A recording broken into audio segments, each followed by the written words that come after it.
Renal Kasali, seorang guru besar atau profesor ya di salah satu universitas Indonesia yang tentu merupakan profesor yang pikiran-pikirannya atau keberadaannya dikenal sebagai think tank-nya ekonomi Indonesia pada periode-periode tertentu, dan saya tidak tahu kiprah beliau hari ini selain beliau adalah salah seorang influencer.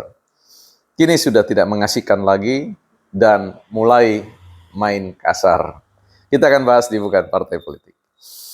Baik teman-teman, selamat datang di channel Bukan Partai Politik, tempat sekolahnya publik, ya, bukan sekolah partai, untuk belajar menajamkan pikiran kita, wawasan kita, meluaskan wawasan kita dan mendalamkan wawasan kita, dan belajar untuk menyampaikan pandangan-pandangan atau argumen-argumentasi, tentu dengan tidak mengedepankan emosi, tetapi bagaimana bernalar, rasional, sebagaimana yang dipromosikan oleh Jürgen Habermas tentang demokrasi deliberatif atau komunikasi deliberatif. So, teman-teman silakan membangun opini. Di ruang ini, perbedaan sangat dimungkinkan. Kita kembali kepada persoalan topik kita, bahwa Profesor Renal Kasali sudah tidak mengasihkan lagi dan mulai ya, main kasar. Ya. Ini merupakan sebuah atensi atau perhatian yang perlu kita sampaikan kepada Pak Renal atau Profesor Renal Kasali secara terbuka. Moga-moga tidak ditanggapi secara emosional ya. Baik, kita tahu persis bahwa beberapa kesempatan, ini konten juga karena ada sobat kita yang meminta saya mempercakapkan, merespon komentar dan statement dari Profesor Renal Kasali yang marah dalam beberapa media membuat suatu diksi menyemprot DPR dan juga ujung-ujungnya memarahi saya quote ya para influencer ya.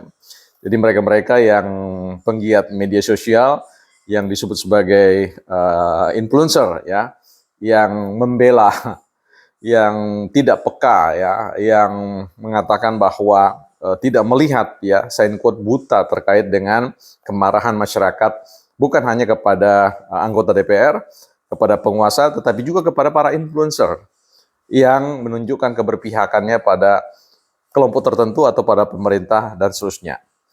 Nah, saya kira disinilah yang sebenarnya menurut saya sudah mulai tidak mengasihkan, karena selama ini kita mengenal ya, Profesor Renal Kasali ini adalah seorang guru besar yang selalu mengedepankan apa yang disebut dengan gagasan, ya, selalu menghadirkan pikiran-pikiran yang membuat kita banyak belajar. Ya, tentu harus saya akui bahwa beliau adalah salah satu kiblat dalam konteks belajar pemikiran-pemikiran yang progresif, pemikiran-pemikiran yang inovatif di bidang ya, ekonomi, ya, bisnis dan sebagainya.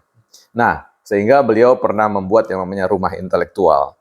Saya kira bicara tentang rumah intelektual, ya, bagi seorang akademisi yang bergelar guru besar, tentu kita berharap bahwa kebesaran itu akan terlihat pada gagasan-gagasannya, pada bagaimana cara dia mendeliver, bagaimana dia menyampaikan pikiran-pikiran dan gagasan-gagasan itu yang respect terhadap ya manusia, respect terhadap personal, tetapi kemudian lebih memfokuskan, menajamkan pada persoalan ide atau gagasan.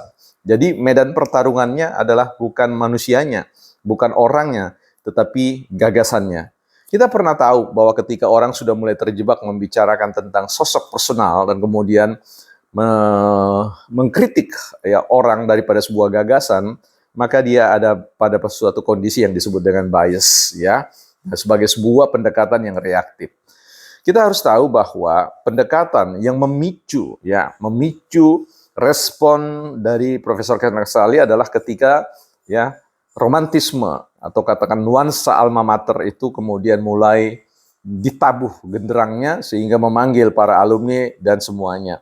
Saya kira mungkin hal tersebut menurut saya tidak wise untuk seorang guru besar, karena Renal Kasali bukanlah milik UI semata-mata. Renal Kasali adalah milik Indonesia, milik kita semua. Sehingga kalau kemudian itu digerakkan, ya di-trigger atau dipicu oleh nuansa bahwa gerakan mahasiswa UI dan juga para profesor turun jalan kemudian membangkitkan panggilan terhadap beliau, saya kira ini yang menjadi sebuah persoalan ya, seolah-olah mereka yang tidak turun ke jalan seolah-olah mereka-mereka yang kemudian berpihak pada pemerintah misalkan, pada lembaga negara yang lain seperti DPR, dipandang sebagai suatu musuh, ya, dipandang sebagai sebuah kelompok yang dianggap ya tidak memiliki perasaan kepekaan untuk membela ya kemarahan-kemarahan publik terkait dengan persoalan konstitusi kita ya. Ini yang menjadi sebuah catatan yang menurut saya perlu digarisbawahi, bahwa harapannya sebenarnya Profesor Renard Kasali adalah bermain pada wilayah yang namanya diskursus gagasan. Kalau misalkan ya beliau mengatakan bahwa ada praktek-praktek kekuasaan yang ingin mencederai ya konstitusi kita, maka silakan ya dibangun argumentasi-argumentasi yang tentunya akan menjadi suatu referensi bagi kita semua untuk memahami. Ya, karena masyarakat seperti kita ini adalah masyarakat yang jauh dari kekuasaan, jauh dari ketersediaan informasi yang akurat, sehingga kita membutuhkan orang-orang seperti Renard Kasali untuk menyampaikan, membagikan perspektif, ya, informasi atau data yang dimiliki, agar supaya kita bisa analisis bersama. Yang paling harus ditekankan di sini adalah ketika kegeraman beliau ditujukan kepada para influencer dan menganggap kalau tidak sepakat dengan gerakan yang ingin katakanlah merespon ya rancangan undang-undang yang mau disahkan atau pemerintah dan sebagainya, itu saya kira ya bisa dikatakan bahwa Profesor Renard Kasali juga sudah mulai bias dalam hal ini untuk memandang sebuah persoalan.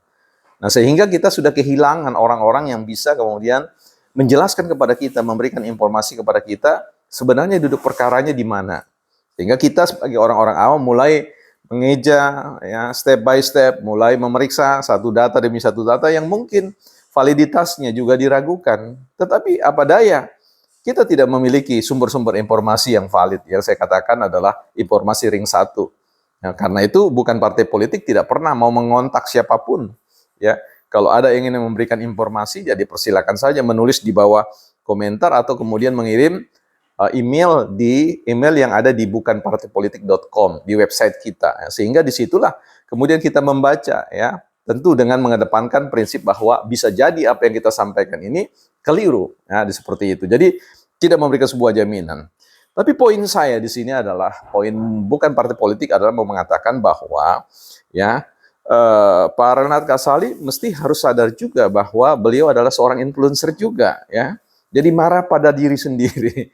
Ya, marah pada kemarahan yang sebenarnya tidak perlu terlalu harus marah ya, seperti itu. Karena kalau kita menilai segala sesuatu memang selalu ada retak-retaknya, sisi-sisi kelemahan dari semua katakanlah unsur-unsur atau dimensi-dimensi ya atau apapun yang kita mau sebut terkait dengan penyelenggaraan negara ya.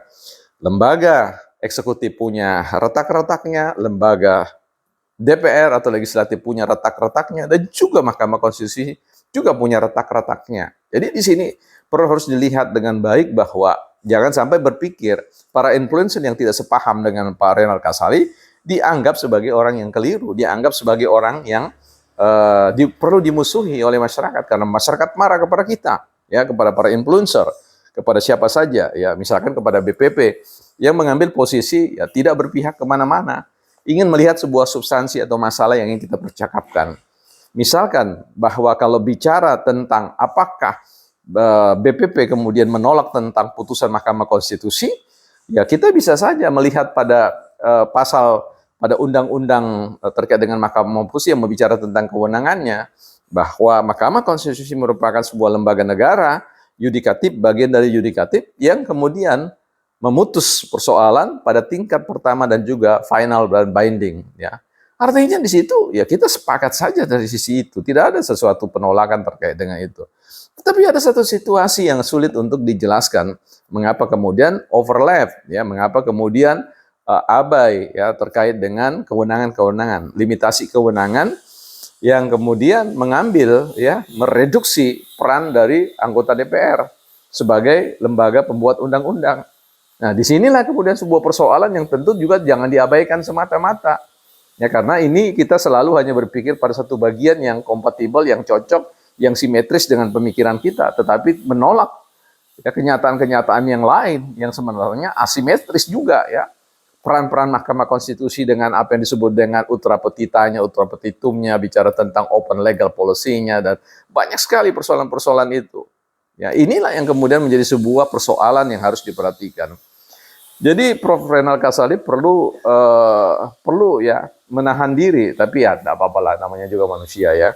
Kadang-kadang kita emosional, kadang-kadang kita tidak bisa menahan diri. Ya, tetapi sebagai seorang guru besar, yang perlu dikedepankan adalah betul-betul bagaimana menghadirkan sebuah perspektif, ya, gagasan, ide yang ingin kita sama-sama timbang. Ya, hari ini kemungkinan kita bertolak belakang, tapi besok hari kita juga bisa bersama, bersatu. Ya, hari ini kita kemudian berhadapan-hadapan, ya, misalkan BPP berhadapan-hadapan dengan Zainal Arifin, ya, Mas Uceng, kemudian bersama dengan Bipitri Susanti, bersama dengan Pak Amin Rais, bersama dengan Rocky Gerung, bersama dengan AFC Pula, bersama dengan Deddy Sitor dan sebagainya. Tetapi besok-besok kita bisa saja bersatu jalan dalam rangka sama-sama mengatakan bahwa wah ini keliru, ini harus diperbaiki dan sebagainya. Jadi di titik ini ya jangan hujat influencer yang berseberangan dengan pemikiran profesor dan kawan-kawan. Ini negara demokrasi. Ya kita harus melihat bahwa proses koalisi yang ada di DPR itu sebanyak apapun ya itu demokratis dan itu konstitusional. Persoalan perlawanan dengan kota kosong itu juga bagian dari demokrasi, kenyataan berdemokrasi yang tidak usah dibesar-besarkan kan, sebagai produk, kecuali kita ingin membangun sebuah sistem politik, sistem demokrasi, sistem konstitusi yang memungkinkan kotak kosong itu tidak pernah hadir. Kan itu bisa saja dibangun kaidah-kaidahnya, dalil-dalilnya, hukum-hukumnya, norma-normanya, ya, dan kita undang-undangkan. Kalau kemudian ada problem-problem yang kemudian melanggar atau menghambat atau mencuri apa yang disebut dengan legalitas, keadilan dari semua masyarakat, ya silakan berproses dalam sebuah tahapan-tahapan yudikatif, ya, persoalan-persoalan tentang peradilan, pengadilan, hakim menghakimi dan sebagainya, ya. Ini menjadi sebuah kenyataan yang boleh saja terjadi di Republik kita.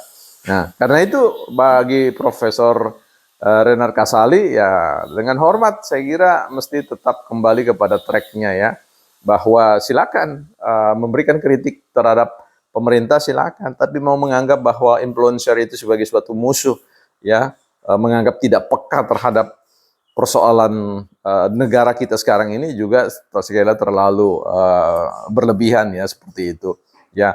Tentu kita tahu bahwa siapapun di dalam demokrasi punya kebebasan untuk menyampaikan pendapat tanpa harus kita intimidasi. Bahaya besar yang terjadi adalah ketika Profesor Kasali kemudian menganggap bahwa Pak influencer itu adalah public enemy. Nah, itu bisa jadi karena kemarahan yang terus ketika pihak-pihak tertentu marah kepada para influencer dan kemudian didukung oleh seorang influencer yang punya pengaruh, ya beliau turut ya menyuburkan tentang persoalan cacat-cacat demokrasi itu, di mana orang dibungkam, di mana orang kemudian dimusuhi secara publik dan sebagainya. Ini kan berbahaya. Jadi catatan saya buat Profesor Renal Kasali, saya kira back to the track, ya, bukan partai politik.